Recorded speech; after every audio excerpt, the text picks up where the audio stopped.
하나님의 말씀은 갈라디아 4장입니다.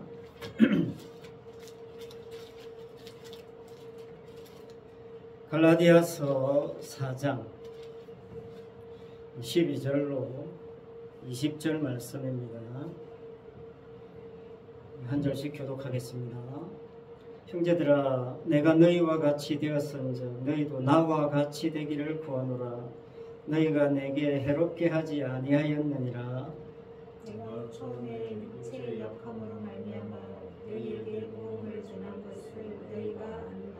너희를 시험하는 것이 내 육체에 있으되 이것을 너희가 업신여기지도 아니하며 버리지도 아니하고 오직 나를 하나님의 천사와 같이 또는 그리스도 예수와 같이 영접하였도다. 너희의 복이 지금 어디 있느냐? 내가 너희에게 전하노니 너희가 할 수만 있었더라면 너희의 능력으로 나에게 주었으리라. 그런즉 내가 너희에게 참 말을 함으로 원수가 되었느냐? 그들이 너희에게 대하여 열심히 있는 것을 거짓이 아니요 오직 너희를 이간시켜 너희로 그들에게 대하여 열심히 하게 하리라. 좋은 일에 대하여 열심으로 사모함을 받으면 내가 너희를 대하였을 때뿐 아니라 언제든지 좋으니라. 나의 자녀들아, 너희 속에 그리스도의 형상을 주기까지 다시 너희를 위하여 회사하는 수고를 하노라. 같이 읽습니다. 내가 이제라도 너희와 함께 있어 내 언성을 높이려 함은 너희에 대하여 의혹이 있음이라. 아멘. 해산하는 수고, 그런 제목으로 오늘 말씀의 은혜를 나누고자 합니다. 바울이 사울이었던 시절이 있었죠. 그러니까 주님을 만나기 전에 사울은 어떤 신앙적인 사고를 가지고 있었느냐 하면 자기 행함이 기반이 된 의로움이 자기를 구원한다. 이게 바울 되기 전에 사울의 신앙 사고였습니다.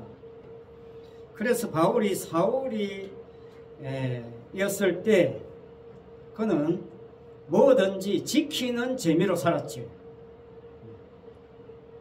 행함 이꼴 의로움, 그런 정식이 진리인 줄 알았던 겁니다. 바울 되기 전에 사울은 자기가 행한 것만 믿었어요. 자기가 행하지 않은 것은 그건 뭐 자기하고 상관없는 거지요. 아무것도 아닌 거지요. 믿음도 자기가 믿는 자기 믿음에 도취되어서 스스로 의롭다고 생각하는 아주 교만한 바리새인이었죠. 그러나 사울이 예수님을 만나고 바울이 된 후에는 스스로 힘으로 의롭게 되고자 하는 모든 노력과 공로로부터 자유할 수 있었습니다. 그리고 오직 하나님의 은혜만, 오직 믿음만, 오직 말씀만의 사람이 되었지요. 자, 이런 자신을 본받아서 갈라디아 교회 성도들도 유대주의자들의 그 율법주의에서 탈출할 것을 촉구하는 것이 오늘 본문의 내용이고, 바울 서신의 중심에 흐르는 핵심이 바로 그것입니다. 행함에서 제발 벗어나라. 그게 바울 서신의 핵심이죠. 바울이 처음에 갈라디아 교회에 갔을 때는 갈라디아 교회 신자들이 바울과 관계가 참 좋았습니다.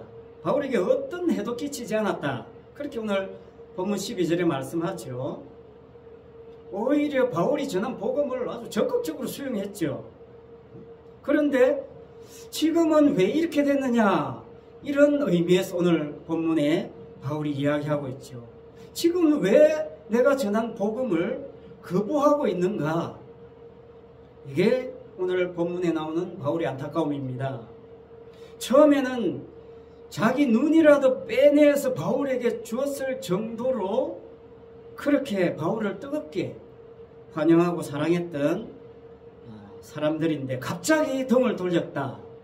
그거죠. 일부 사람들은 바울을 원수 취급하게 된 거죠. 16절에 말하지요. 내가 너희에게 참 말을 함으로 원수가 되었느냐. 처음에는 뭐 그렇게 바울에게 열광했는데 어떻게 지금은 원수지간이 될 정도로 이렇게 악화되느냐, 그런 뜻으로 이야기하고 있는 거죠. 쉽게 말하면 처음에는 복음을 참 신선하게 받아들였다가 다시 유대주의자로, 다시 율법주의로 돌아가고 있다는 겁니다. 그러니까 바울하고 등을 돌릴 수밖에 없죠. 왜? 바울은 복음만 전하니까 뭐 이거 지키자 저거 지키자 이런 이야기 바울이 없으니까, 그러니까 사람들이 야, 역시 율법 지킬 때가 좋았어. 아무래도 내가 뭔가 지키는 게 있어야지. 이거 뭐 아무것도 지키는 거 없이 그냥 뭐 은혜 타령만 하고 있으니, 이게 사실은 시간이 지나면 지날수록 사람들이 실증나는 겁니다.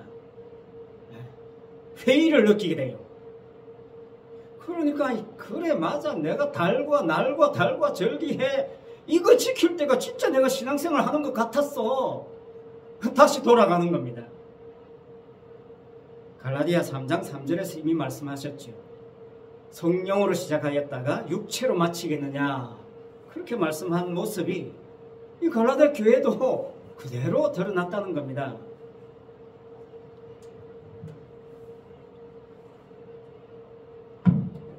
바울 사역 당시에 만다야 교라는 이단 종파가 있었어요. 만다야 교. 물론 지금도 있어요. 그런데 잘 알려져 있지 않습니다. 지금의 그 이라크가 이 만다야 교회 발상지인데, 이라크에 가면 만다야 교회 그 신전도 있어요. 성전이라고 하는데 사원도 있습니다. 만다야라는 이름은 아는 자들 또는 인생에 대한 지식, 뭐 이런 의미를 가지고 있는 만다 드하이예라고 하는 아랍어에서 땄어요. 만다야 교를. 그래서 뭐 해석을 해보면 진리를 제대로 아는 집단이다, 뭐 그런 뜻으로 받아들일 수 있겠죠. 그래서 만다야 교회에서는 나름대로 명분이 있어야 되지 않겠습니까? 그래서 도입한 것이 뭐냐면 세례 요한입니다. 세례 요한을 숭배해요. 신이 보낸, 그러니까 하나님이 보낸 선지자들 중에 가장 어떠민 사람을 선정했는데, 보니까 세례 요한이 적합하다는 거죠. 설득력이 있다는 거죠. 명분이 있다는 겁니다. 세례 요한은 뭘 강조했습니까? 회개하라 천국이 가까웠느니라 선포하면서 세례를 줬죠. 그래 세례다. 이 사람들이 이제 세례를 잡은 겁니다. 그래서 세례의식을 굉장히 중요시 여기죠. 모일 때마다 세례의식을 행합니다. 죄를 지을 때마다 세례의식을 행합니다. 물속에 푹 잠겼다가 나오면 이제 용서를 받았다는 거지요. 죽었다 살아났다는 의미 아니겠습니까? 세례가.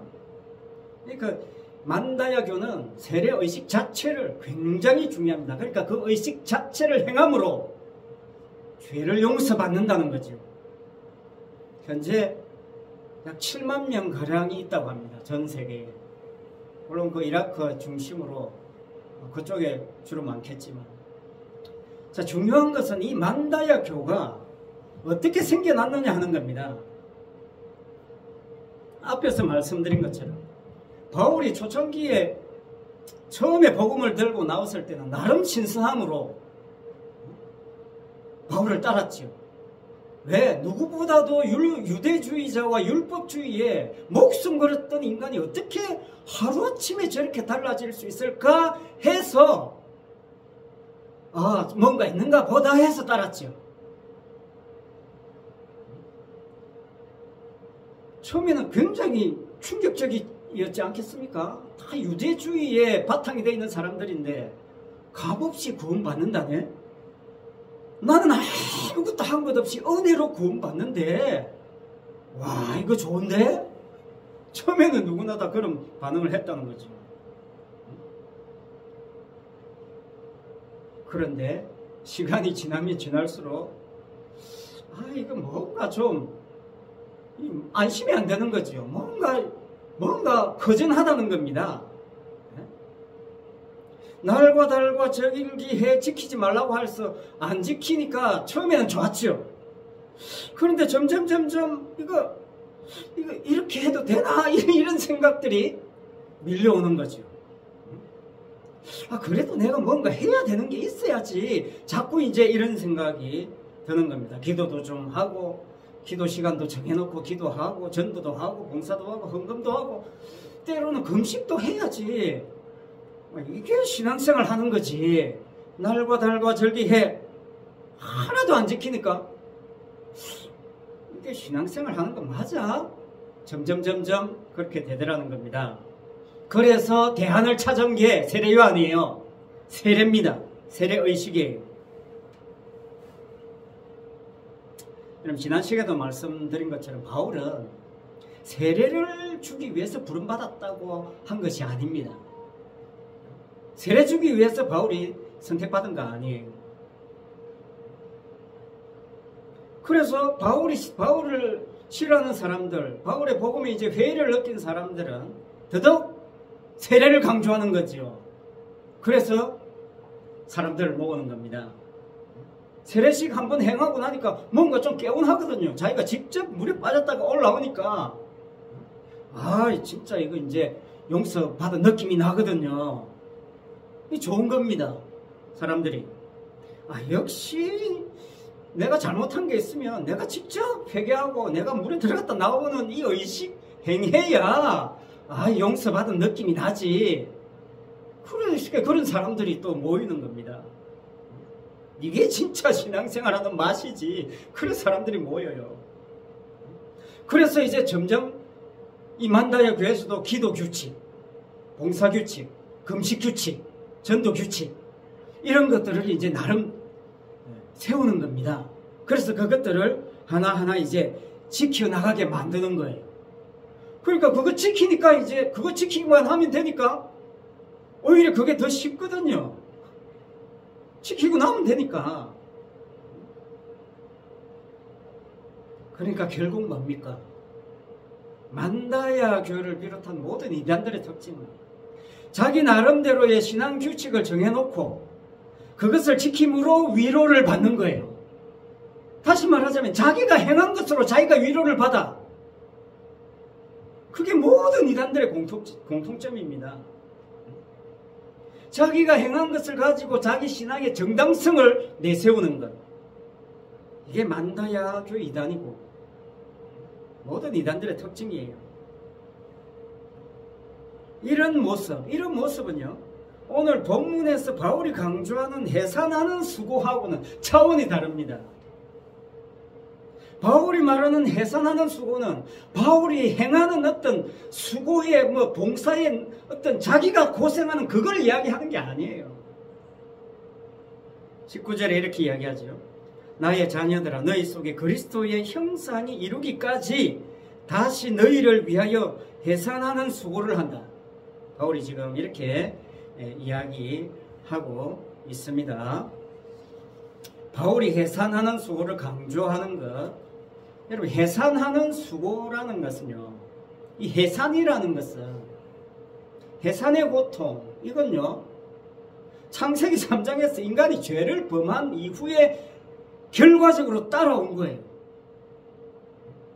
해산의 고통은 죄로 말미암아 주어진 고통이에요. 사단이 인간을 깨내서 하나님을 대적한 결과로 주어진 고통이다, 그 말입니다. 남자는 땀을 뻘뻘 흘려야 되고 죽으라 일을 안 하면 먹고 살 수 없어요. 그건 창세기 3장 결과 때문이에요. 죄의 문제는 바울이 해산하는 수고를 한다고 해서 해결될 문제가 아닙니다. 죄로 인한 저주로 주어진 해산의 고통을 어떻게 바울이 대신할 수 있겠습니까? 이미 모든 인간들이 다 그냥 겪어가면서 살아가고 있는데요. 19절 본문에서 말씀하는 바울이 강조하고자 하는 바는 뭐냐면요, 그리스도의 형상에 있어요. 그리스도의 형상. 사단의 개입으로 깨어진 게 뭐냐면 그리스도의 형상이 깨어졌거든요. 그리고 이 그리스도의 형상의 회복은 결국 누가 가능케 합니까? 바울이 해산하는 수고를 해서 그 그리스도의 형상이 회복되는 게 아니거든요. 주님께서 여자의 후손으로 오셔서 십자가에서 사단을 박살내므로 회복되는 게 그리스도의 형상입니다. 바울이 해산하는 수고 백날 해도 안 되는 겁니다. 사실 그걸 역으로 바울이 강조하는 거죠. 그리스도의 형상이 이루기까지 해산하는 수고를 한다. 이게 뭐냐면요, 그리스도의 형상이 이루기까지, 그리스도의 형상을 누가 이룬단 말입니까? 지금 오늘 말씀해 보면, 19절 말씀해 보면 착각하기 쉬운 게 바울이 이루는 것으로 착각을 하기 쉬워요. 그리스도의 형상이 이루기까지 내가 해산하는 수고를 한다니까, 아, 바울이 그리스도의 형상을 이루는 수고를 하는구나, 이런 생각을 하기 쉽습니다. 아니에요. 그리스도의 형상이 이루기까지라는 그 이루기까지가 수동태입니다. 수동태인데 수동태 과거예요. 수동태 과거 완료예요. 무슨 말입니까? 그리스도의 형상이 이루어졌다는 겁니다. 이미 주님이 그리스도의 형상을 다 이루셨다는 거죠. 그 이루신 주님의 형상, 이루신 것을 이 갈라디아 교회 성도들이 못 누리니까 그걸 누리도록 해산하는 수고를 한다는 거예요. 그래서 바울이 말하는 해산하는 수고는요, 너희들이 그리스도의 형상을 이루기 위해서 너희들이 할 수 있는 것은 아무것도 없다, 그 말이에요. 이미 주님이 완성하셨으니까.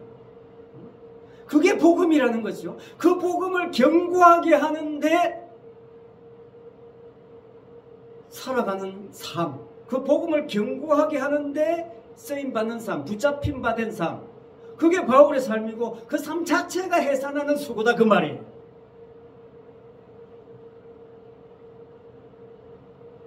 주님이 다 이루신 그 형상을 누리지 못하고 갈라디아 교회들이 다시 초등학문으로 돌아갔잖아요. 다시 율법주의로 돌아가. 그러니까 바울은 더 복음을 강조할 수밖에 없지요. 그 자체가 뭡니까? 해산하는 수고가 되는 거예요. 율법주의에 대항해서 복음을 이야기해야 되니까 계속 그렇게 해산하는, 그 자체가 해산하는 수고가 되는 겁니다. 그럼 구약의 율법이 강조한 게 뭐냐면요, 율법은 인간이 뭔가를 행하라는 것이 아닙니다. 율법을 행하는 그 자체가 인간의 의가 아니에요. 인간이 뭔가를 행하라고 율법 주신 게 아닙니다.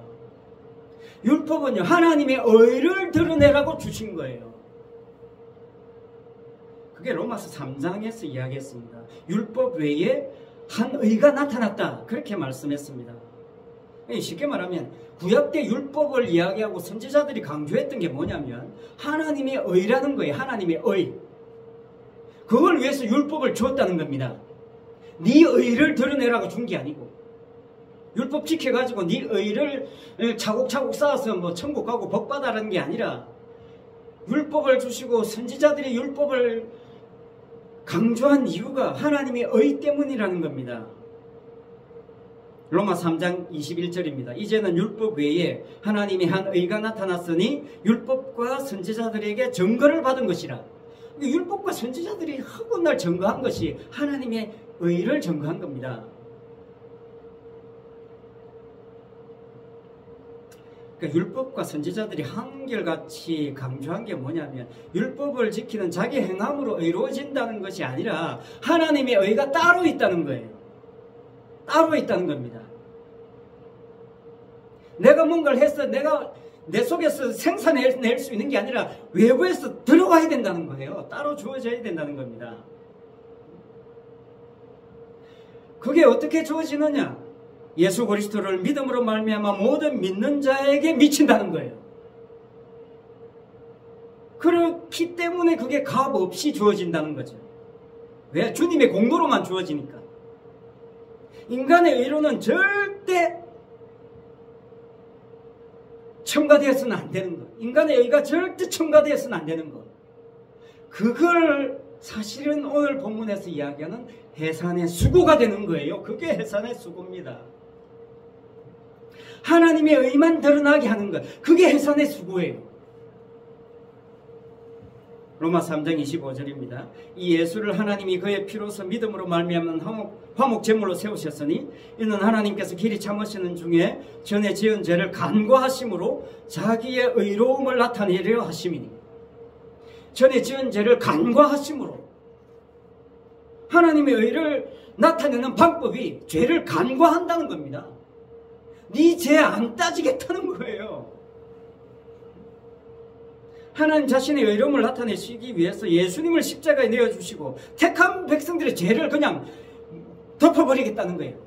넘어가겠다는 겁니다. 간과하셨다는 것은 그냥 지나갔다는 거예요. 안 본다는 겁니다. 왈가불가 안 한다는 거예요. 그냥 넘어간 겁니다. 왜? 이미 주님이 다 처리했으니까. 6월절 생각나지요. 어린 양이 피 보고 죽음의 사자가 넘어간 이야기, 제가 여러 차례 누누이 강조했습니다. 이 거방뿐만이 하나님의 의로우심을 드러내는 유일한 길이에요. 6월절 때 집안에 있는 사람들이 나름 여러 가지 많은 일들을 했을 거예요.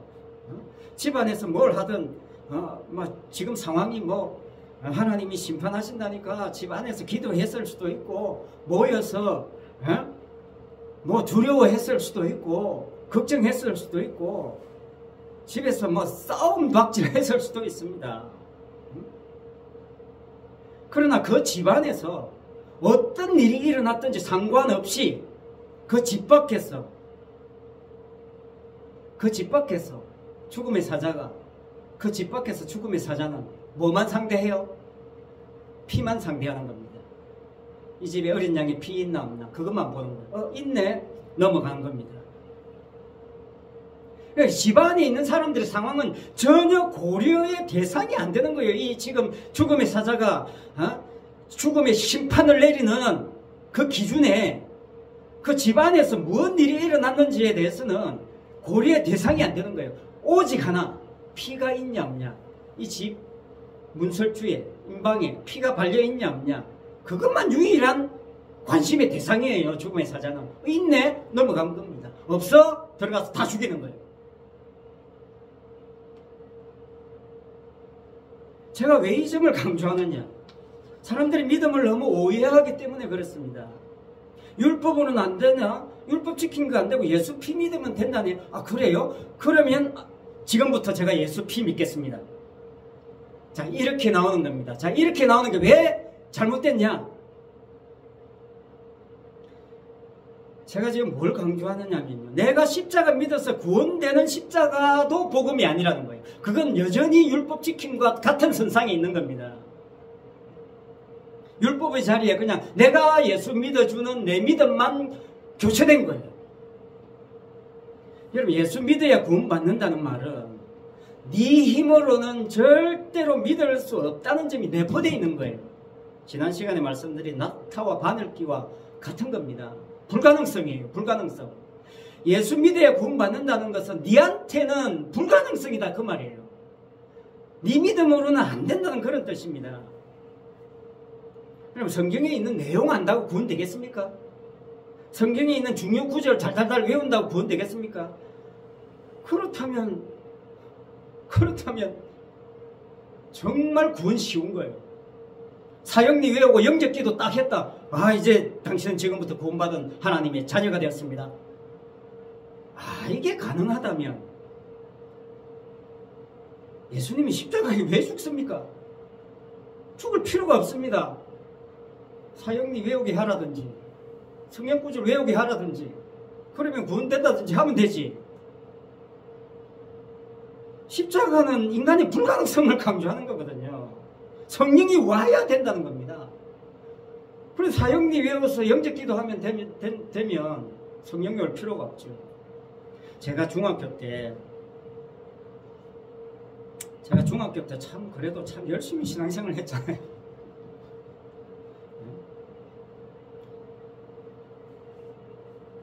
집안에 핍박은 남부럽 쓰고, 그래도 신앙생활 하다가 어느 날 친구를 전도하기 위해서 친구 집에 가서 이제 하룻밤을 자게 되었어요.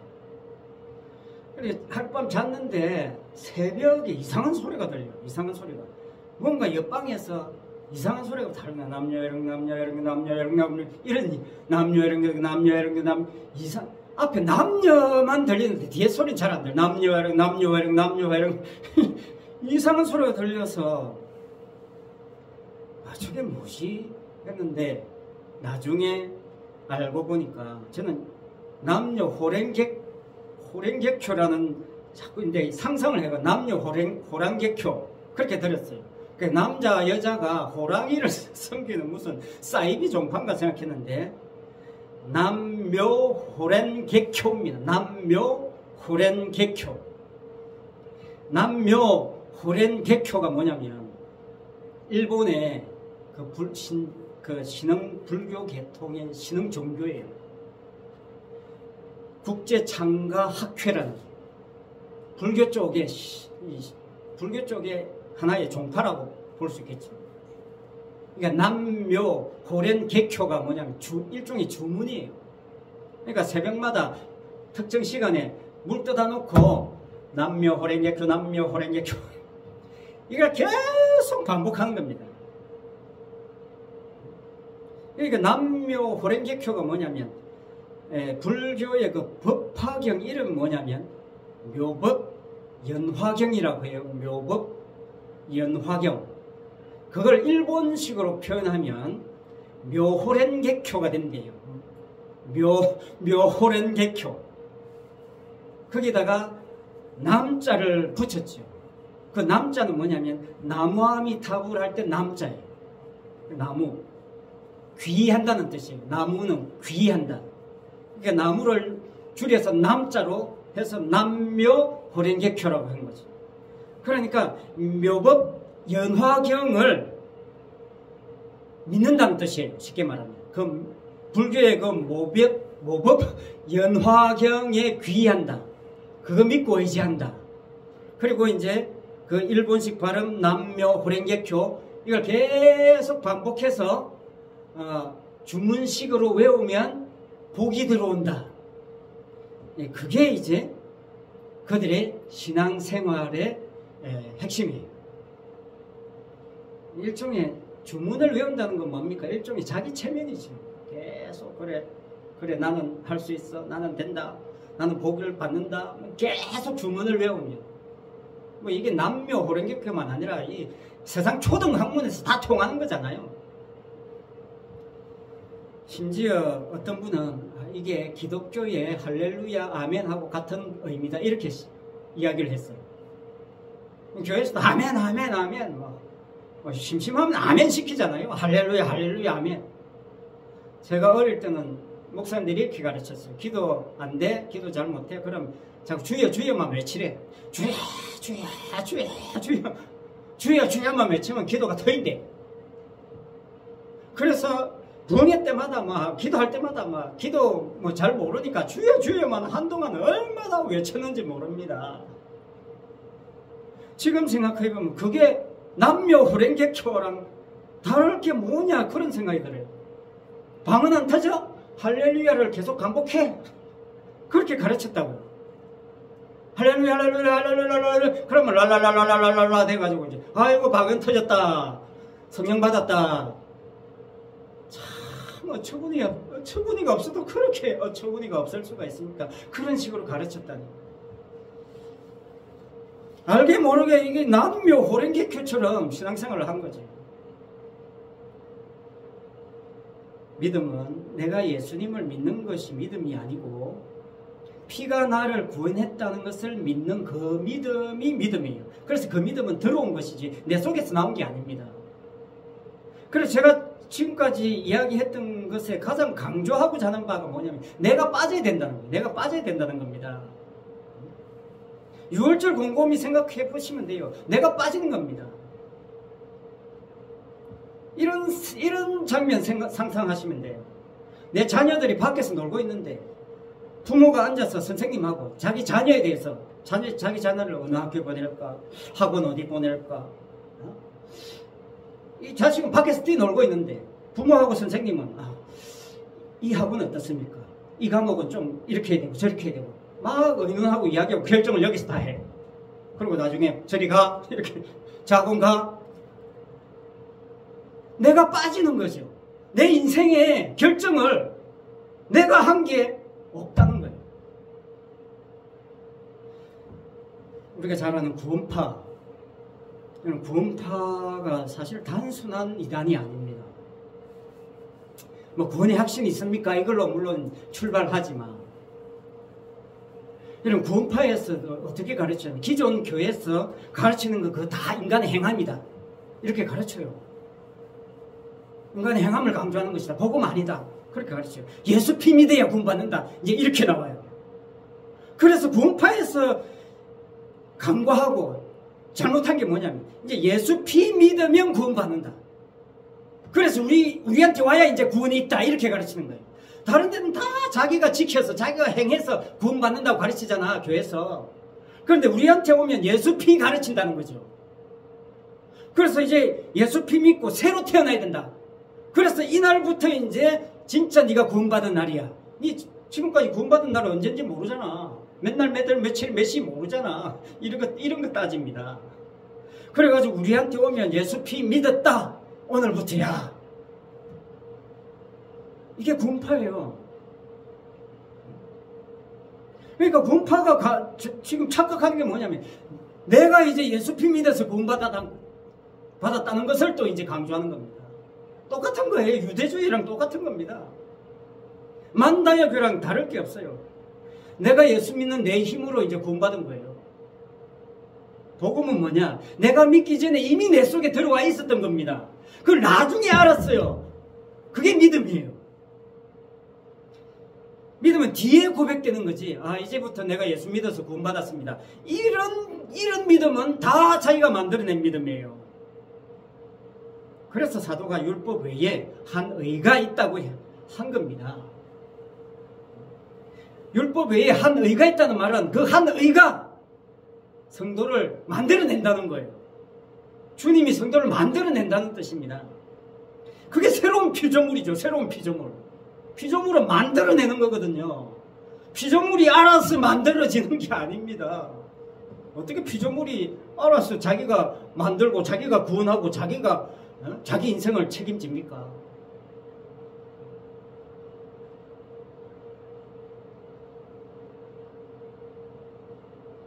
이게 사실은 해산하는 수고예요. 그러니까 쉽게 말하면 복음을 전한다는 자체가 해산하는 수고입니다. 왜? 복음을 반대하는 자들의 입장에서는 이건 뭐 원수가 되니까. 여러분, 여자가 아기를 임신해서 출산하듯이 여자의 후손인 주님께서 직접 우리 죽은 몸 안에 주님의 몸을 출산하는 방식으로 새로운 피조물을 만들어내는 작업, 그게 해산하는 수고입니다.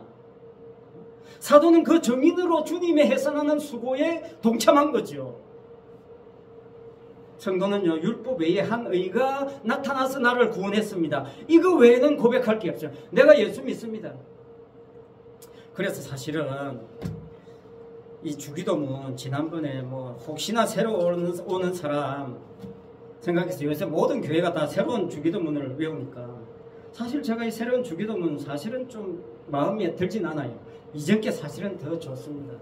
새로운 주기도문은 내가 강조되니까 나는 전능하신 아버지 하나님의 창조주를 믿습니다. 나는 믿습니다. 나는 믿습니다. 이렇게 가니까 사실은 솔직히 제 속에서는 약간 거부감이 없지 않아 있습니다. 어쨌든 내가 빠지는 거죠. 주님이 창조한 거죠.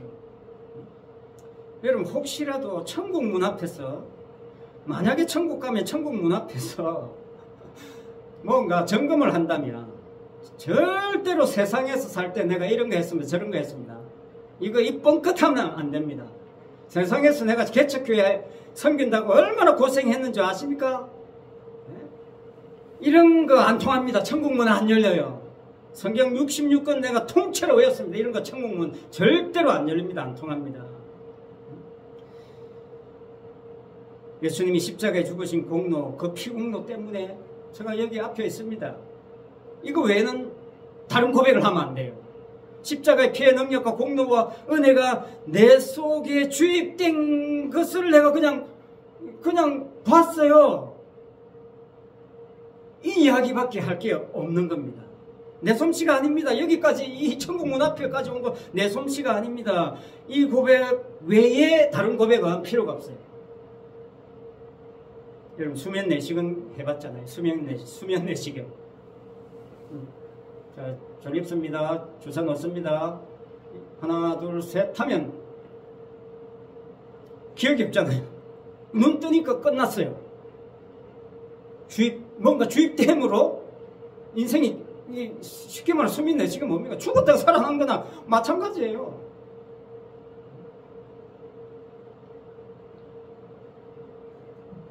참된 구원은 밖에서 들어오는 것이지 내 속에서 절대로 만들어질 수가 없습니다. 베드로전서 2장 9절을 보면서 말씀 정리합니다. 오직 너희는 택하신 족속이요 왕같은 제사장들이요 거룩한 나라요 그의 소유된 백성이니 이는 너희를 어두운 데서 불러내어 그의 기이한 빛에 들어가게 하신 자의 아름다운 덕을 선전하게 하려 하심이라. 이렇게 되어 있어요. 제가 오늘 예배 전에 찬송을 들으면서 얼마나 깜짝 놀랐는지 모릅니다. 내가 너를 지명하여 불렀나니 너는 내 것이라. 어두운 데서 불러낸 겁니다. 하나님이 우리를 어두운 데서 불러냈다는 겁니다. 수면 내시경 했다는 거예요. 나는 모르는데 불러낸 겁니다. 빛에 들어가게 했다는 겁니다. 깨보니까 빛이에요. 알아서 어두운 데서 빛으로 나올 인간이 아무도 없다는 겁니다. 10절 보면 너희가 전에는 백성이 아니더니 이제는 하나님의 백성이요 전에는 긍휼을 얻지 못하였더니 이제는 긍휼을 얻은 자니라. 이렇게 되어 있습니다.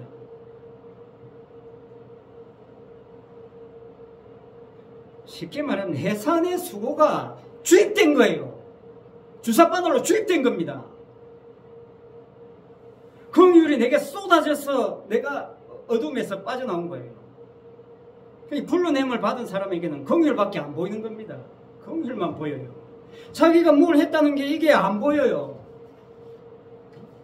이게 택하신 족속이요 왕같은 제사장들이요 거룩한 나라요 그의 소유된 백성입니다. 그러니까 성도는요, 성도 자체가 뭐냐면 해산하는 수고의 증거물이에요. 성도 자체가 긍휼만 전한다는 자체가 해산하는 수고예요. 성도는 긍휼로 충만하니까 긍휼만 나올 수밖에 없죠. 옆구리 푹 찌르면 긍휼만 쏟아지죠. 해산하는 수고입니다. 지금 뭐 사도 베드로나 바울 마찬가지입니다. 오늘 갈라디아 4장에서도 이 해산하는 수고를 다른 말로 하면 긍휼이에요. 불쌍히 여김. 내가 해산하는 수고를 할 수 있는 것은 너희 속에 이미 주사바늘이 꽂혔다는 거예요. 하늘로부터 긍휼이 주입됐다는 거예요. 그리스도의 형상이 이미 완성된 그리스도의 형상이 주입됐다는 겁니다. 내 솜씨 아니지요. 주님의 솜씨라는 겁니다.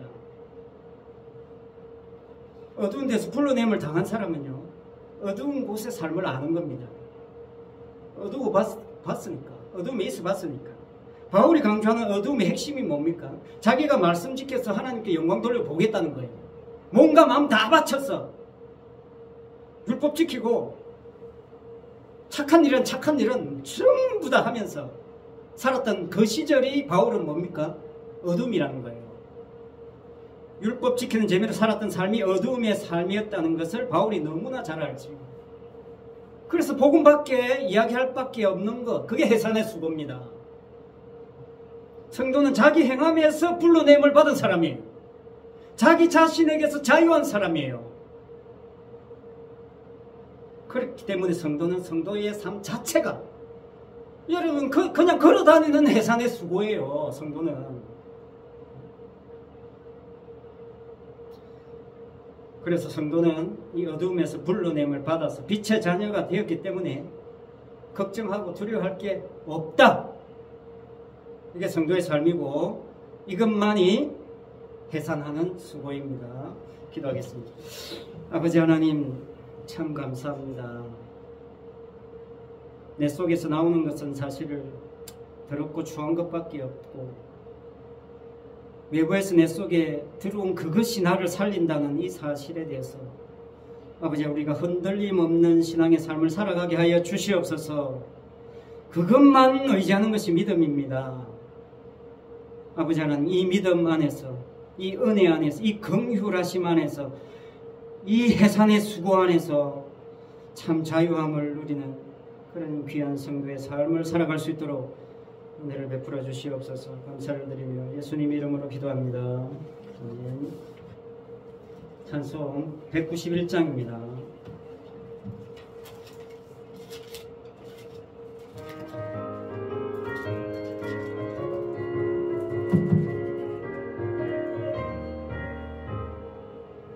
내가 매일 기쁘게 순례의 길 행함은 주의 팔이 나를 안보하며 내가 주의 큰 복을 받는 참된 비결은 주의 영이 함께함이라. 성령이 계시네, 할렐루야 함께하시네. 좁은 길을 걸으며 만나 기뻐하는 것 주의 영이 함께함이라.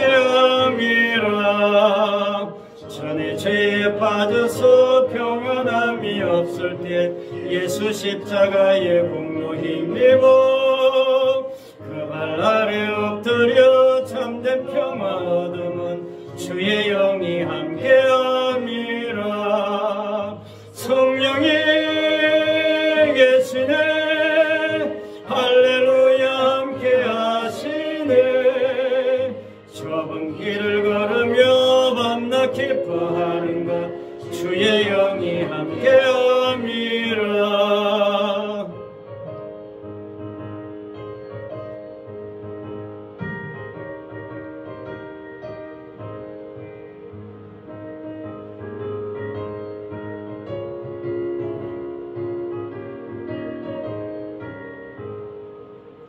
나와 동행하시고 모든 염려하시니 나는 숲의 새와 같이 기쁘다.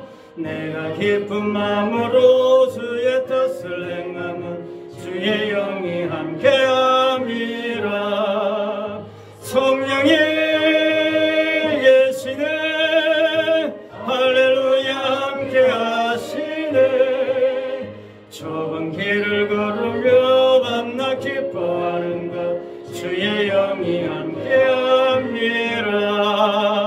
세상 모든 욕망과 나의 모든 정욕은 십자가의 이 못을 박았네. 어두운 밤이 지나고 무거운 짐 벗으니 주의 영이 함께함이라. 성령이 계시네, 할렐루야 함께하시네. 좁은 길을 걸으며 밤낮 기뻐하는 것 주의 영이 함께함이라. 기도하겠습니다. 지금은 우리를 어둠에서 불러내어 빛으로 인도하시기 위하여 십자가에 죽으시고 부활하신 우리 주 예수 그리스도의 은혜와 오직 하나님의 의를 위하여 예수 그리스도를 이 땅에 보내주신 하나님 아버지의 크신 사랑과 해산하는 수고에 동참할 수 있는 은혜를 주신 그 성령님의 감화 감동 위로원서 교통하심과 충만하심이 우리 모든 성도들과 자녀들 위해 성신 아파트와 주변 지역에 있는 택한 백성들 위해 항상 함께 있을지어다. 아멘.